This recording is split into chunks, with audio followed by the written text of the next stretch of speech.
পুরো বিশ্বেই এখন যুদ্ধ চলছে, তার মধ্যে অন্যতম হচ্ছে মুসলিম ফিলিস্তিন। সারা বিশ্বের মুসলিম তাকিয়ে রয়েছে ফিলিস্তিন কবে স্বাধীন হবে, দখলদার ইহুদিবাদী ইসরায়েল মার্কিন যুক্তরাষ্ট্রের অবৈধ সন্তান কবে চিরতরে মুছে যাবে। এইবার আমাদের হাতে এসেছে ভয়ঙ্কর গুরুত্বপূর্ণ সংবাদ, যা পশ্চিমাদের কপালে ভাঁজ ফেলে দেবে। ইসরায়েল ফিলিস্তিনি ভূখণ্ড থেকে মুছে যাবে ভয়ঙ্কর ঘোষণা দিয়েছে হামাস নেতা।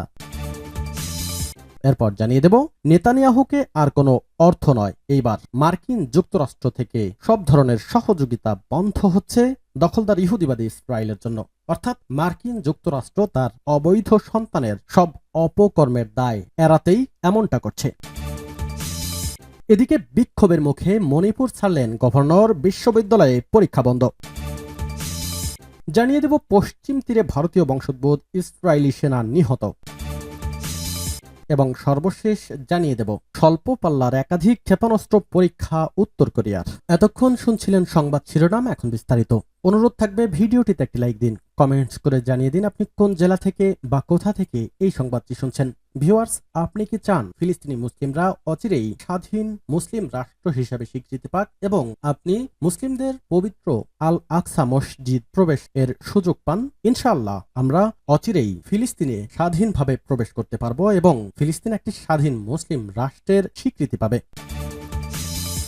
ইসরায়েল ফিলিস্তিনি ভূখণ্ড থেকে মুছে যাবে, হামাস নেতার হুঁশিয়ারি। ইসমাইল হানিয়ার শাহাদাত ফিলিস্তিনি জনগণের প্রতিরোধকে আরো বেশি শক্তিশালী ও ইসরায়েলকে আরো বেশি ধ্বংসের কাছাকাছি নিয়ে যাবে বলে হুঁশিয়ারি দিয়েছে হামাসের নতুন পলিট ব্যুরো প্রধান ইয়াহিয়া সিনওয়ার। বুধবার মুসলিম বিশ্বের বিভিন্ন নেতার কাছে পাঠানো এক বার্তায় এ মন্তব্য করেন তিনি। ইসমাইল হানিয়ার শাহাদাতের পর এসব নেতা সিনহুয়াকে বার্তা পাঠিয়ে শোক ও সমবেদনা জানানোর প্রেক্ষিতেই তিনি এ বার্তা পাঠান। ইসমাইল হানিয়া ইরানের প্রেসিডেন্ট মাসুদ পেজেশকিয়ানের শপথ গ্রহণ অনুষ্ঠানে অংশ নিতে গিয়ে গত 31 জুলাই তেহরানে ইসরায়েলের গুপ্ত হত্যার শিকার হন। ফিলিস্তিনের স্বাধীনতাকামী সংগঠনটির বর্তমান প্রধান তার বার্তায় আরো বলেন, এই তাজা রক্ত ও শহীদের বরকতময় কাফেলা নাৎসিবাদী ইসরায়েলের মোকাবেলায় আমাদের ধীরতা ও শক্তি বৃদ্ধি করবে।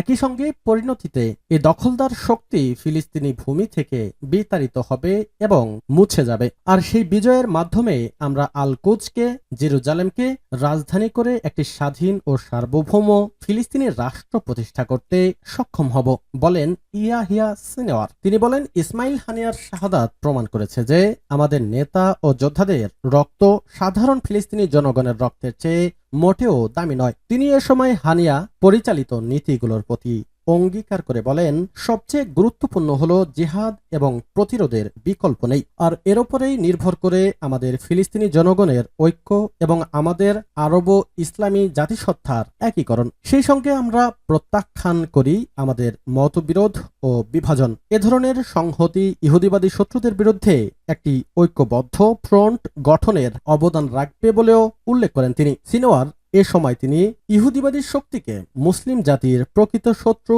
এবং ফিলিস্তিনি জাতির সম্পদ এবং ক্ষমতা চুরি করার সম্প্রসারণবাদী উচ্চাকাঙ্ক্ষা দ্বারা চালিত সবচেয়ে বড় হুমকি হিসেবে উল্লেখ করেন। সূত্র প্রেস টিভি।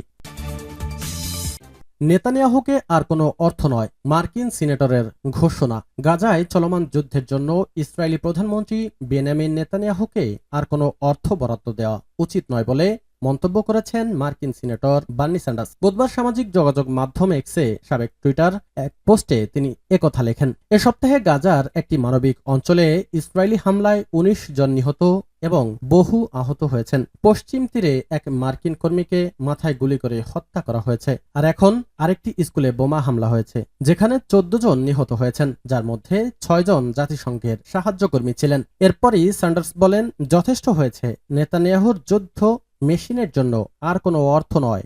এদিকে গত শুক্রবার নাবলুসের বাইরে বেইতা শহরে অবৈধ ইহুদি বসতির বিরুদ্ধে প্রতিবাদকালে 26 বছর বয়সী তুর্কি আমেরিকান কর্মী আইশেনুর এজকি আইকে হত্যা করে ইসরায়েলি বাহিনী। এ হত্যাকাণ্ড বিশ্বব্যাপী প্রতিক্রিয়া সৃষ্টি করে। যদিও মার্কিন প্রেসিডেন্ট জো বাইডেন এ ঘটনাকে স্রেফ একটা দুর্ঘটনা আখ্যা দেন এবং দাবি করেন যে গুলিটি মাটিতে লেগে প্রতিফলিত হয়ে আইগিকে আঘাত করে।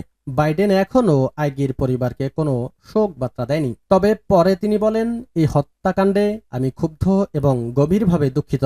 এ ঘটনার সম্পূর্ণ দায়বদ্ধতা নিশ্চিত করতে হবে এবং ইসরায়েলকে অবশ্যই নিশ্চিত করতে হবে যে এমন ঘটনা যেন আর না ঘটে। মার্কিন সিনেটর বার্নি স্যান্ডার্স দীর্ঘদিন ধরে বাইডেন প্রশাসনের সমালোচনা করে আসছেন, বিশেষত গাজায় যুদ্ধ ইসরায়েলকে সমর্থন দেওয়ার কারণে। গত বছরের ৭ অক্টোবর থেকে শুরু হওয়া এ যুদ্ধে এখনো পর্যন্ত ৪১,১১৮ জন ফিলিস্তিনি নিহত এবং ৯৫,১২৫ জন আহত হয়েছেন, যাদের বেশিরভাগই নারী ও শিশু। সূত্র আনাদোলু এজেন্সি। বিক্ষোভের মুখে মণিপুর ছাড়লেন গভর্নর, বিশ্ববিদ্যালয়ে পরীক্ষা বন্ধ। রাজভবন অভিযানের সময় শিক্ষার্থীদের সাথে নিরাপত্তা বাহিনীর সংঘর্ষের একদিন পরেই মণিপুরের গভর্নর লক্ষণ প্রসাদ আচার্য আসামে চলে গেছেন। স্থানীয় কর্মকর্তারা গণমাধ্যমকে বিষয়টি নিশ্চিত করেন। চলমান পরিস্থিতির জেরে মণিপুর বিশ্ববিদ্যালয় পরবর্তী নির্দেশনা না দেওয়া পর্যন্ত সমস্ত স্নাতকোত্তর এবং স্নাতক পরীক্ষা স্থগিত করা হয়েছে। স্বল্প পাল্লার একাধিক ক্ষেপণাস্ত্র পরীক্ষা উত্তর কোরিয়ার। আবারও ক্ষেপণাস্ত্র পরীক্ষা চালালো উত্তর কোরিয়া। এবার কয়েকটি স্বল্প পাল্লার ব্যালিস্টিক ক্ষেপণাস্ত্র চালিয়েছে দেশটির সামরিক বাহিনী। প্রতিবেশী জাপান ও দক্ষিণ কোরিয়া এ তথ্য নিশ্চিত করেছে। আল জাজিরার খবরে বলা হয়, দক্ষিণ কোরিয়া দাবি করেছে বৃহস্পতিবার সকাল ৭টার দিকে বেশ কয়েকটি স্বল্প পাল্লার আন্তঃমহাদেশীয় ব্যালিস্টিক ক্ষেপণাস্ত্র ছোড়া হয়। চলতি সপ্তাহে শত্রু দেশগুলোর সাথে যুদ্ধের জন্য নিজেদের পারমাণবিক শক্তি পুরোপুরি প্রস্তুত রাখার প্রতিশ্রুতি দেন উত্তর কোরিয়ার নেতা কিম জং উন। তার এই প্রতিশ্রুতির কয়েকদিন পরেই ক্ষেপণাস্ত্র উৎক্ষেপণ করা হলো। দক্ষিণ কোরিয়ার জয়েন্ট চিফ অব স্টাফ বলেছেন, তারা উত্তর কোরিয়ার রাজধানী পিয়ংইয়ং থেকে উৎক্ষেপণ করা ক্ষেপণাস্ত্রগুলো শনাক্ত করেছে। উৎক্ষেপণের পর সেগুলো ৩৬০ কিলোমিটার ২২০ মাইল উড়ে গিয়ে কোরীয় উপদ্বীপ ও জাপানের মধ্যবর্তী জলসীমায় গিয়ে পড়ে। পিয়ংইয়ং এর এই ক্ষেপণাস্ত্র পরীক্ষাকে উস্কানিমূলক বলে আখ্যা দিয়েছে জাপান। দেশটির দাবি, রাশিয়ার বিশেষজ্ঞদের সাথে নিয়ে এই পরীক্ষা চালানো হয়ে থাকতে পারে। উত্তর কোরিয়া এর আগে গত ১ জুলাই ক্ষেপণাস্ত্র নিক্ষেপ করে। উৎক্ষেপণের পর তারা জানায়, তারা সফলভাবে ৪.৫ টন ওজনের সুপার লার্জ ওয়ারহেড বহনে সক্ষম একটি নতুন ব্যালিস্টিক ক্ষেপণাস্ত্রের পরীক্ষা চালিয়েছে। আন্তর্জাতিক সংবাদ এখানে শেষ হচ্ছে। পরবর্তী সংবাদ দেখার জন্য আমন্ত্রণ রইল। আল্লাহ হাফেজ।